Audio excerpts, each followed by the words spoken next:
मसाजोगचे सरपंच संतोष देशमुख यांना खोट्या बलात्काराच्या गुन्ह्यामध्ये अडकवण्यासाठीचा प्लॅन आरोपींनी केला होता।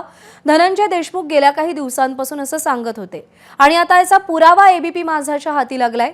देशमुखांना खोट्या बलात्काराच्या गुन्ह्यात अडकवण्याचा प्लॅन आरोपींनी आखला होता अशी गोपनीय साक्षीदारानं साक्ष दिली आहे। ज्या बैठकीमध्ये हा प्लॅन आखण्यात आला होता त्या बैठकीला हा गोपनीय साक्षीदार उपस्थित होता। विष्णू चाटे आणि सुदर्शन घुलेनं हा प्लॅन केलेला होता।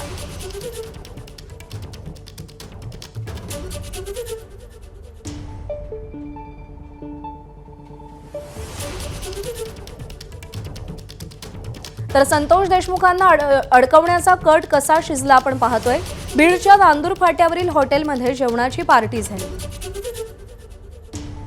विष्णू चाटेच्या वाढदिवसानिमित्तानं पार्टीचं आयोजन करण्यात आलं।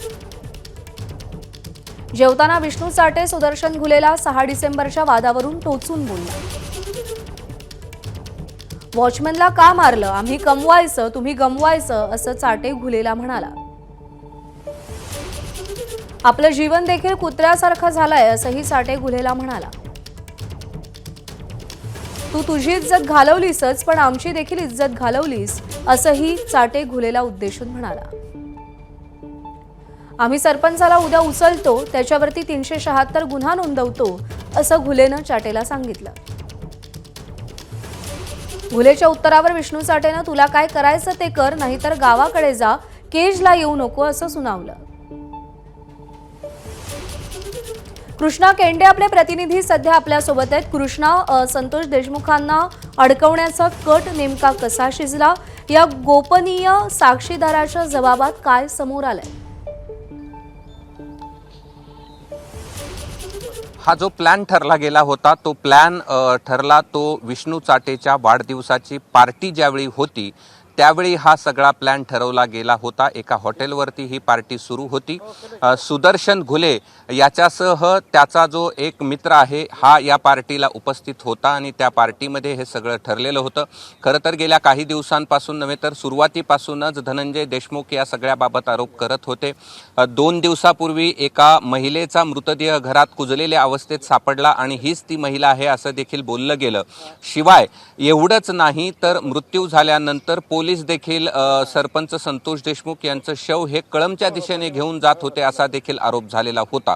आणि त्यामुळे या सगळ्या प्रकरणामध्ये खरोखरच असं ठरलेलं होतं का हे देखील यावरनं स्पष्ट होतं आहे। आणि त्यामुळे हा जो प्लॅन केला गेला होता त्याचा पुरावाच या ठिकाणी एबीपी माझाकडे आहे आणि त्या गोपनीय साक्षीदाराच्या साक्षीत त्यांनी हे सगळं कबूल केलंय। संतोष देशमुख यांना उचलायचं, त्यांना मारहाण करायची आणि त्यानंतर जर तक्रारी आले तर त्यांना खोट्या बलात्काराच्या गुन्ह्यामध्ये अडकवायचा असा सगळा प्लॅन होता। आणि त्यामुळे आता जी मृत महिला आहे तीच ही महिला आहे का हे जरी स्पष्ट झालेलं नसलं तरी मात्र या सगळ्यामध्ये हा स्पष्ट प्लॅन झालेला होता आणि हा प्लॅन विष्णू चाटेच्या वाढदिवसाच्या पार्टीमध्ये झाला हे देखील स्पष्ट झालंय। त्यामुळे हा जो बीडचा या गुन्हेगारांचा पॅटर्न होता, म्हणजे पूर्वी देखील एका व्यक्तीला मारहाण केली त्यानंतर तो पोलीस ठाण्यात गेला तर त्याच्याच वर गुन्हा दाखल करण्यासाठी एक महिला त्या ठिकाणी अत्याचाराचा गुन्हा दाखल करा म्हणून उपस्थित होती। त्यामुळे हा पॅटर्न अशा पद्धतीचा ही जी सगळी टोळी आहे हा राबवत होती का हा देखील प्रश्न या निमित्तानं उपस्थित होतोय। मात्र गोपनीय साक्षीदाराची साक्ष स्पष्ट करते की संतोष देशमुख यांना अशा बलात्काराच्या खोट्या गुन्ह्यामध्ये अडकवण्याचा प्लॅन झाला होता आणि हा गोपनीय साक्षीदार त्या बैठकीला उपस्थित होता।